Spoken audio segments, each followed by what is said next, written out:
Pozrite, každý máme svoju zvláštnosť a toto je tá moja. Bez nej si neviem predstaviť svoj život. A nechcem. Ako si myslíte, že zareaguje vaše okolie na tento dokument? Tak neviem. Niektorí ma určite odsúdia.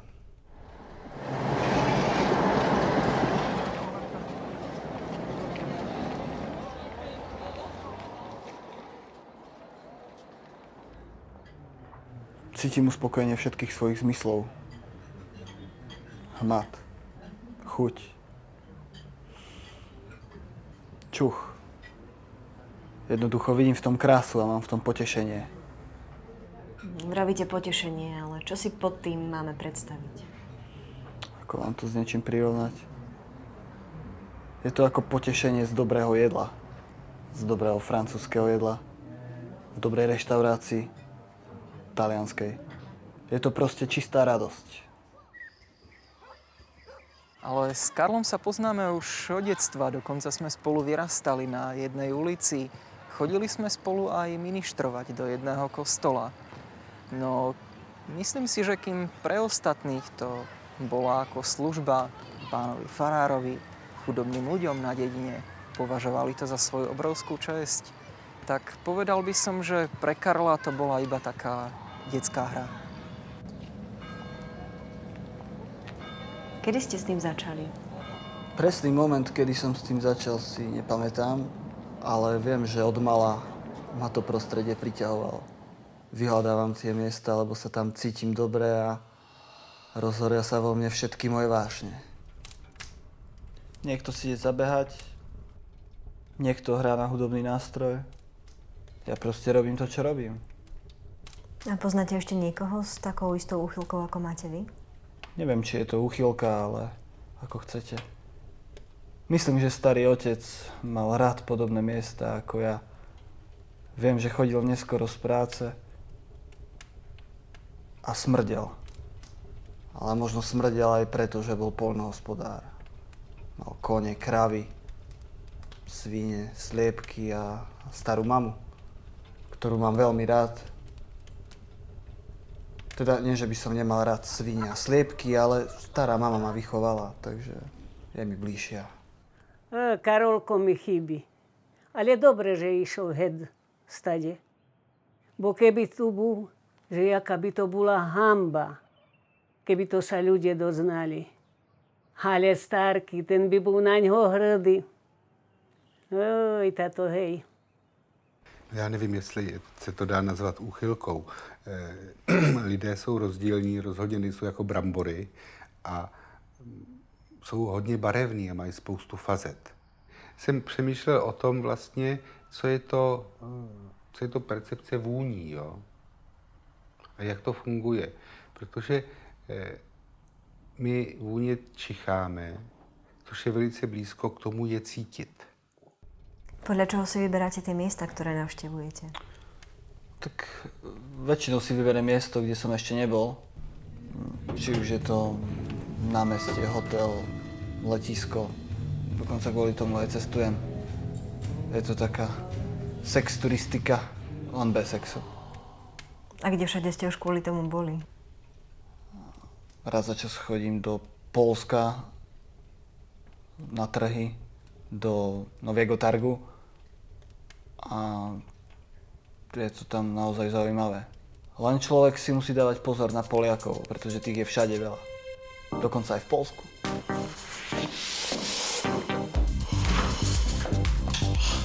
Co to kurwa jest? Dlaczego je pani taka denerwowana? Jacek! Co to tak je? Ale ani tu v Čechách to nie je zlé. Určite lepšie, ako keby som ostal doma na dedine. A teda plánujete sa usadiť v Česku? Zatiaľ áno, ale priznám sa, že ma to ťahá ďalej. Taká Severná Amerika. Tam by som možno zapasoval. A prečo myslíte, že zrovna tam? Myslíte si, že by vás skôr pochopili, než tu u nás? Možno, aj keď neviem. Ale je to taký môj americký sen. kde by som naplno rozvinul všetky moje zmysly. Len si to predstavte. Vytipujete si miesto. Prvý zo zmyslov, ktorý sa aktivuje, je zrak. Ten krásny pohľad. Potom nasleduje čuch. Tá vôňa porcelánu. Nemôžete vydržať a musíte sa dotknúť.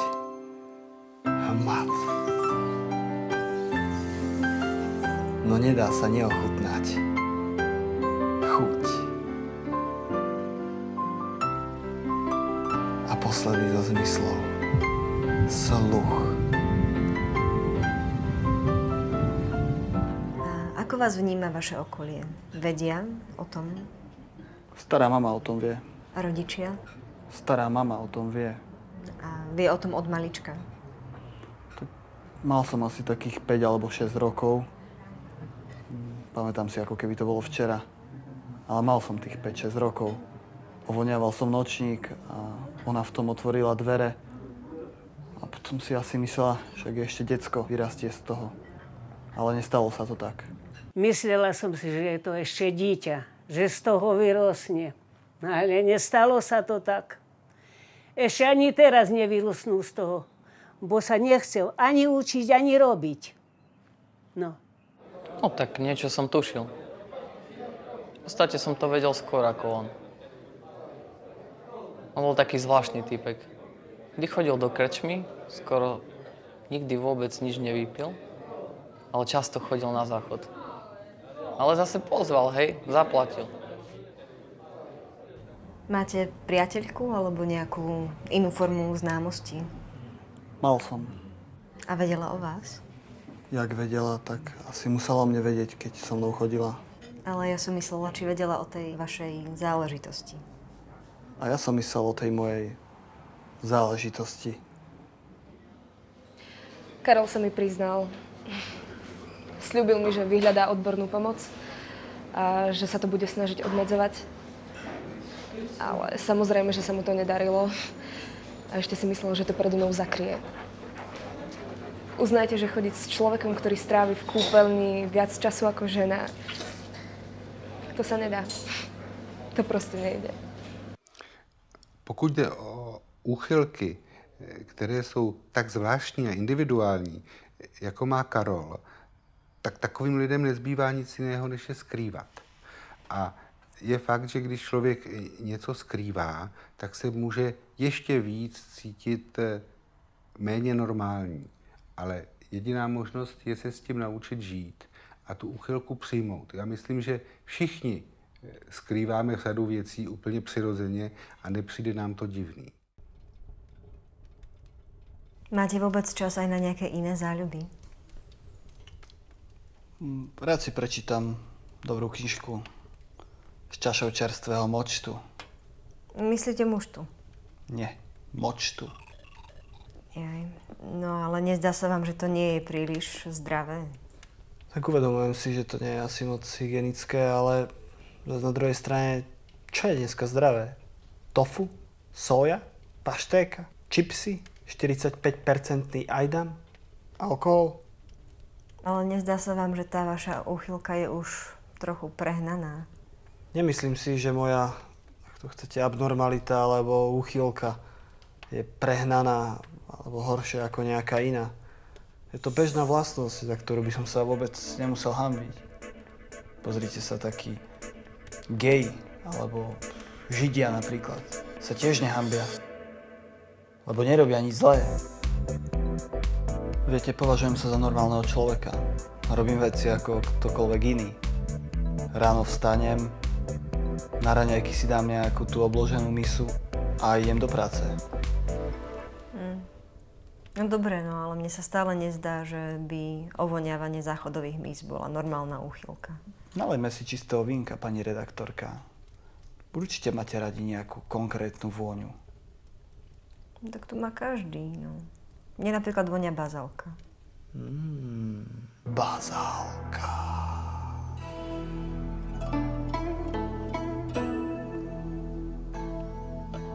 No vidíte, a prečo si myslíte, že vôňa bazálky je niečo viac ako vôňa porcelánu. Kto rozhoduje o tom, ktorá vôňa je správna a ktorá nie? A s vůněma je to vůbec složitý, protože každému z nás voní něco jiného. Jo? Taky proto si vybíráme svý partnery. Někomu budou vonět blondýnky, některým holkám budou vonět hodně silní chlapy, který hodně pracujou, a jiní lidi se třeba pachu můžou bát a postříkají se voňavkama, ale pak zase vlastně zastírají to, čím jsou. Ale pokud někdo čichá něco, co jinému nevoní, a jemu to voní, tak by mohlo jít o potlačení pudů. On prostě cítí, že je utiskován. Nemali ste v detstve nejakú vážnu chorobu alebo iné zranenie? Nie. A napadá vám iný dôvod, prečo by ste sa mali teraz správať takto? Haló, Karol? Karol? Pardon? Nič, v pohode, pôjdeme ďalej. Ako často potrebujete uspokojiť svoje zmysly? Spýtam sa ja vás, ako často chodíte na toaletu vy. Jediný rozdiel je v tom, že ja tam pobudnem dlhšie. A často sa stáva, že nie som jediný, kto si to tam užíva. A to vás ešte nikto nepristihol? Tomu sa samozrejme nedá vyhnúť. Väčšinou sa mi stane, že ma prichytia, keď to na mňa príde na nejakých neobvyklých miestach. Keď nemám čas premýšľať nad rizikom, že ma vôbec niekto môže prichytiť. Proste to musím mať hotovo. Ale snažím sa byť nenápadný.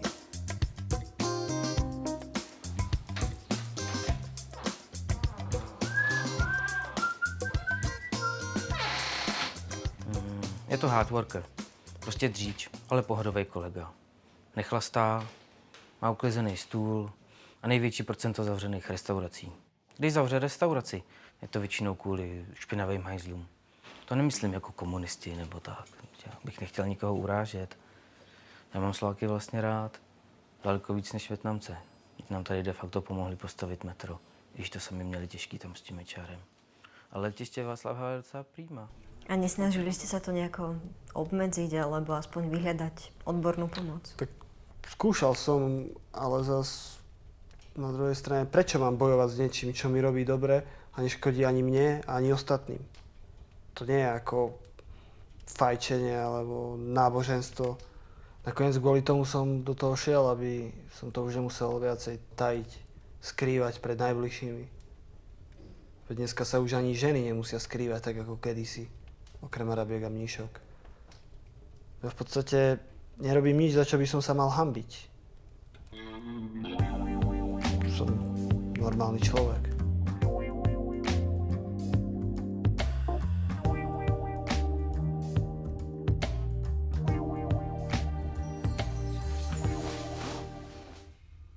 Zase to robíš? Daj to sem. Daj mi to. Pusti to! Pusti!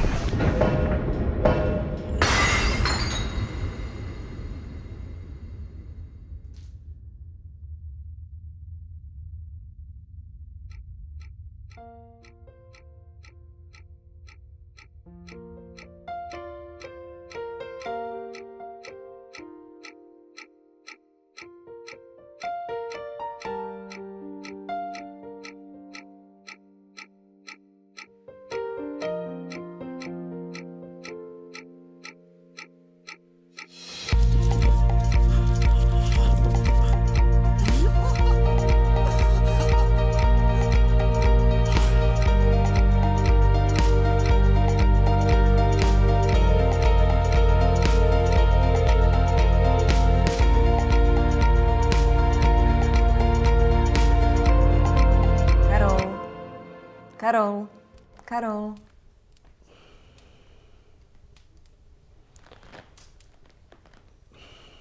Môžeme už skončiť, prosím?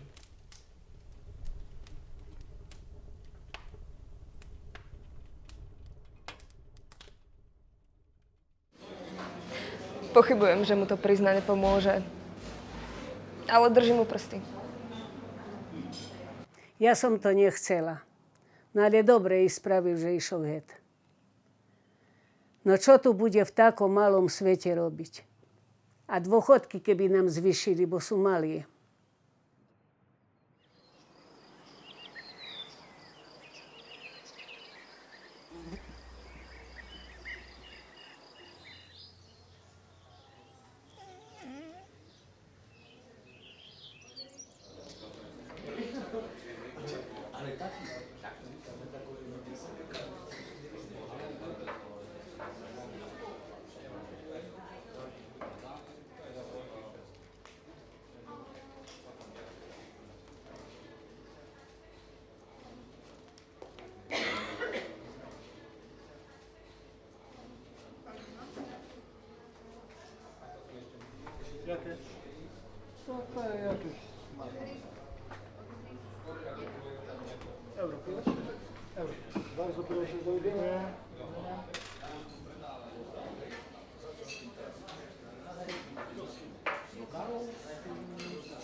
Mnohem důležitější, než něco popřít, potlačit, je porozumět si. Proč to tak mám? Proč mě voní porcelán? Vymýcená věc nebo zlikvidovaná po sobě uvolní místo a to místo by se muselo naplnit něčím jiným. Tak by třeba začal pít.